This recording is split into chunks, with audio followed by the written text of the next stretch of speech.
Hello and welcome everyone. I'm David Piatek with VA Housing Education.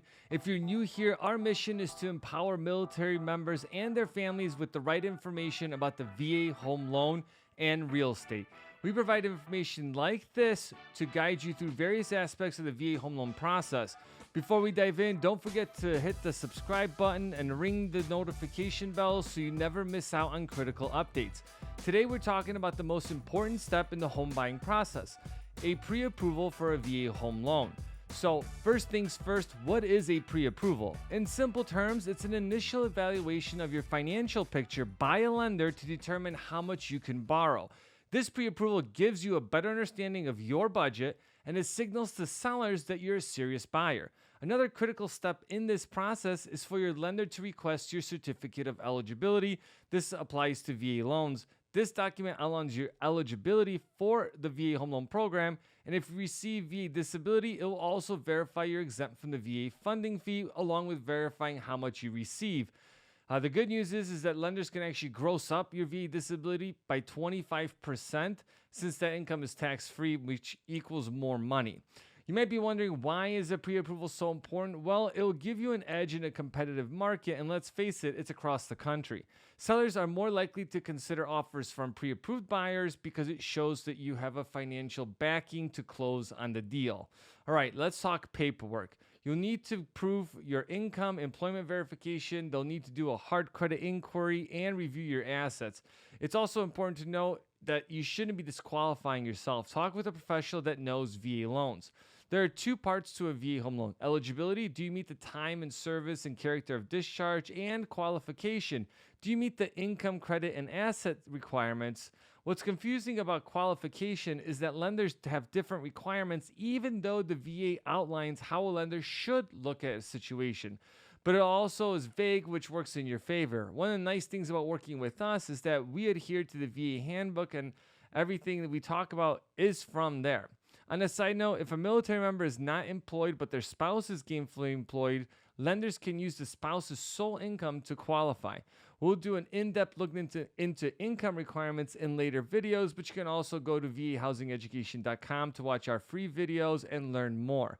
Next, let's discuss credit scores. While the VA itself doesn't impose a minimum credit score, individual lenders do.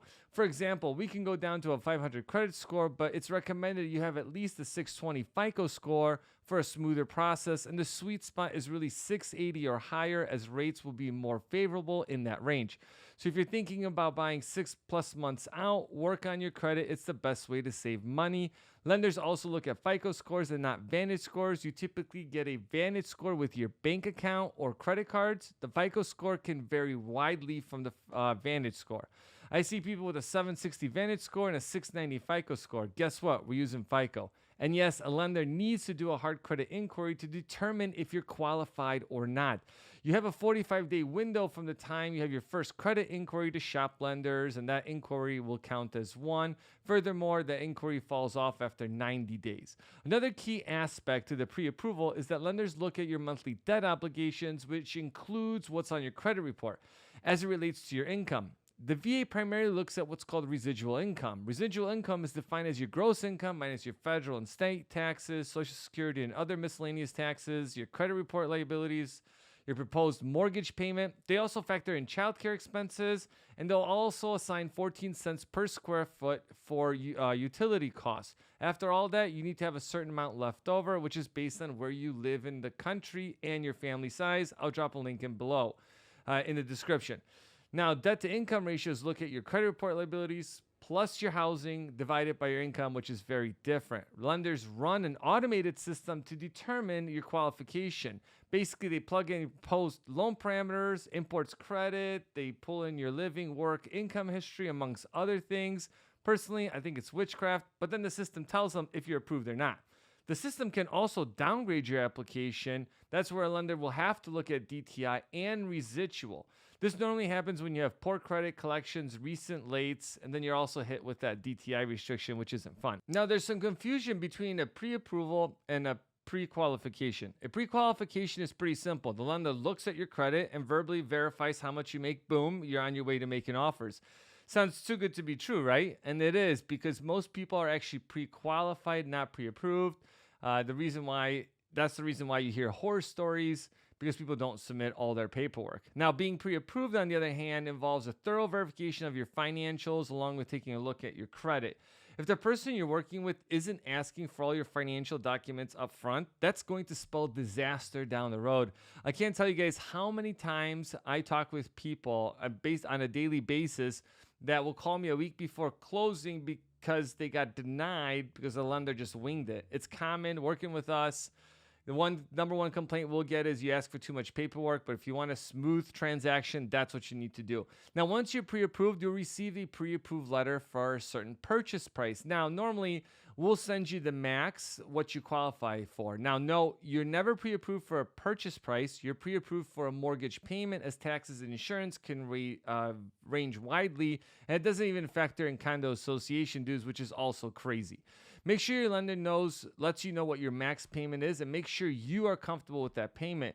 Which reminds me, if you're pre-approved for $400,000 but only want to spend $250,000, that's okay. It's your money, not mine. Remember, a pre-approval doesn't mean you're obligated to borrow the full amount. So you're pre-approved. What's next? You have a couple of routes to go down. You can look for properties yourself. With the internet at your fingertips, it makes the process really easy. In order to access homes, you'll need to have a realtor or coordinate with the listing agent to show you the property. In a competitive market, in my opinion, it's better to work with an experienced, no BS realtor that knows how to work with veterans and actually closes VA transactions.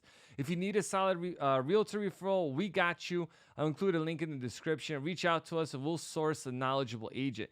You need a team that goes in for the fight with you when using your VA home loan so you can win a contract. I can't tell you guys how many times we see people get denied an offer because of the stigma around the VA home loan, which simply isn't true. That's why we educate you on the benefits and connect you with professionals and not used car salesmen. To wrap up, getting pre-approved for a VA home loan is an essential step in the home buying process. It helps you understand your budget, makes you an attractive buyer, and sets the stage for the next steps in your home buying journey. Thank you for tuning in. If you have questions, feel free to drop a comment in the section below or reach out to us via our website.